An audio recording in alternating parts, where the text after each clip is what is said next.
મિત્રો, સ્વાગત છે તમારું મારા ચેનલમાં। આજે હું શેર કરવાની છું તમારી સાથે આખું વર્ષ બગડે નહીં તેવો ટેસ્ટી અને ચટાકેદાર મુરબ્બો। તો વિડીયો છેલ્લે સુધી જોજો અને સબસ્ક્રાઇબ કરવાનું ના ભૂલતા। તો ચાલો વિડીયો સ્ટાર્ટ કરીએ। તો સૌથી પહેલાં આપણે 1 કિલો જેટલી તોતા કેરી લેવાની છે। જોઈ શકો છો તમે 1 કિલો જેટલી કેરી છે। હવે આપણે એને છાલ બધી કેરીની કાઢી લઈશું।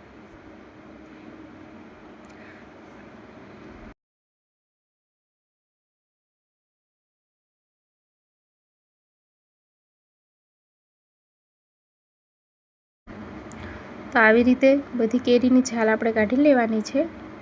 જોઈ શકો છો તમે છાલ નીકળી ગઈ છે। હવે આપણે ખમણી લઈ અને કેરીને ખમણી લેશું।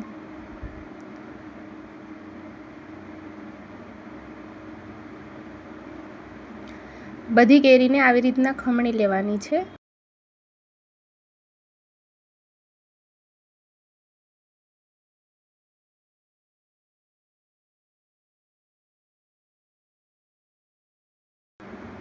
તો બધી કેરીને ખમણી લીધી છે આપણે। હવે એને આપણે કઢાઈમાં એક કાઢી લઈશું।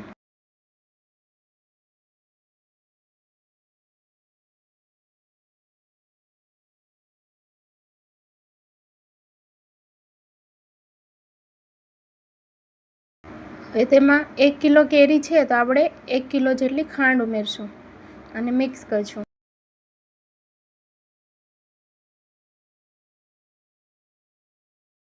મેં 100 ગ્રામ જેટલો ગોળ લીધો છે। જો તમને ના ગમે તો તમે સ્કીપ પણ કરી શકો છો, પણ ગોળ નાખવાથી એનો ટેસ્ટ એકદમ સારો આવશે। હવે આપણે એને મિક્સ કરી લઈશું બધીને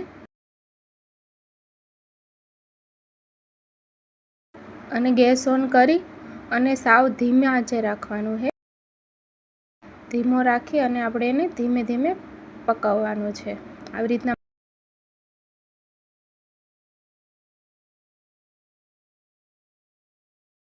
જોઈ શકો છો તમે ખાંડ છે તે ઓગળવા લાગી છે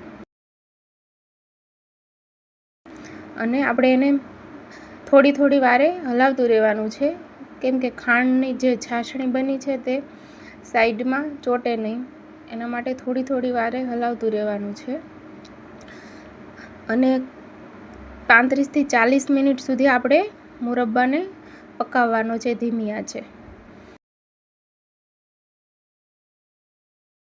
7 થી 8 તજના ટુકડા, 8 થી 10 મરી, 8 થી 10 લવિંગ ઉમેરવાના છે,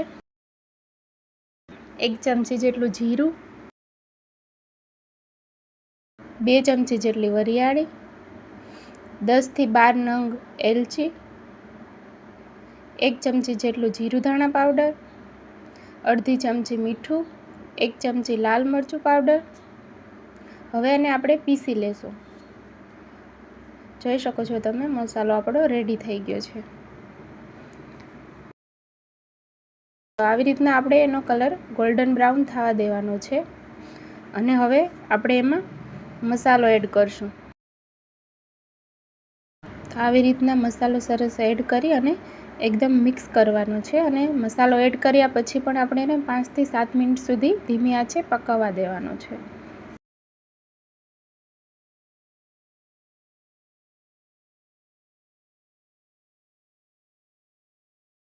ગેસ બંધ કરી અને આને ઠંડો પડવા દેવાનો છે।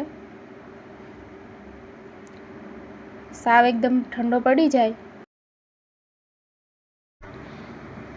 પછી આપણે એક જાર લેશું। જારને સરસ રીતે ધોઈ અને આખો દિવસ તડકે સુકાવવા દેવાનો છે, કે જેનાથી આપણો મુરબ્બો તેમાં આખું વરસ રહે તોય બગડે નહીં।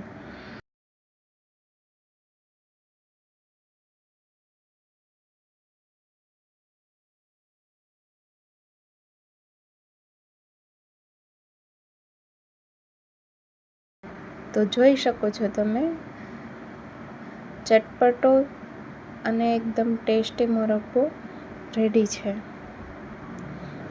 તો આવી રીતના આપણે મુરબ્બાને સ્ટોર કરી શકીએ છીએ। Thank you.